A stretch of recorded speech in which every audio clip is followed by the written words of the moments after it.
Assalamu alaikum wa rahmatullahi wa barakatuhu. Құрметті отандастар, құрметті Шымкент қаласының тұрғындары.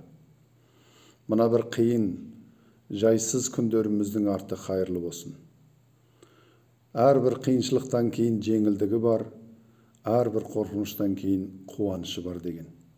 Иншалла, сынды уақыттарымызды сабырменен еңсеріп, қалыпты өмірімізге игілікпен, ізгілікпен тез арада қауышуды Алла баршамызға нәсіп етсін. Әлбетте бұл атышулы індеттің жайылуына тосқаулы болудың жолы, тез еңсерудің жолы, тез қалыпты өмірімізге қауышудың бірден бір жолы ол карантин нормаларын қатаң сақтау екен. Өзіңізді оқшаулау, үйде қалу, жақыныңа жанашыр бол дейді. Яғни біз өзімізді оқшаулау арқылы жақынымызға жанашырлық таныта аламыз. Егер карантин нормаларын сақтамай, қалай болса солай жиын топтарда жүретін болсақ, онда біз өзгелерге қиянат жасаған болады екенбіз. Ел басқарып жүрген, дін басқарып жүрген барша азаматтарымыздың бәрі осыны бізге насихаттап жатыр.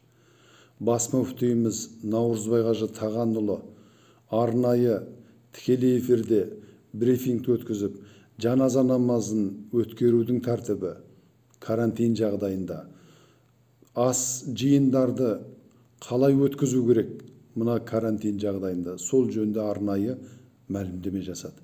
Яғни жаназаларға тек қана отбасымен, өте ет жақын болған, 30 адамнан аспайтын ортада ғана өткізуді, оның өзінде карантин нормаларын қатаң сақтап, бетперделерін тағып, медициналық қолғаптарын киіп, ара қашықтықтарын 2 метрден кем болмаған деңгейде сақтай отырып атқаруға болады.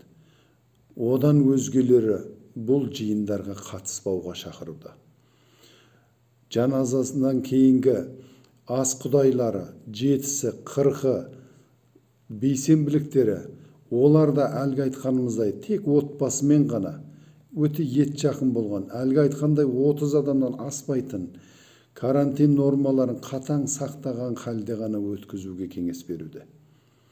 Жалпы топталуға болмайды. Жанашырлық таныту жақыныңа ол өзіңді оқшаулау екен.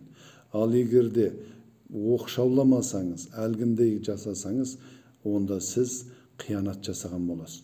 Бұл біздің мемлекет, қоғам қайраткерлері, дін қайраткерлерінің айтып жүрген насихаты жақсылар.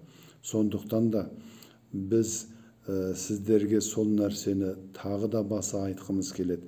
Карантин жағдайларын ерекше сақтап, үйде қалыңыз. Жақыныңызға жанашыр болыңыз.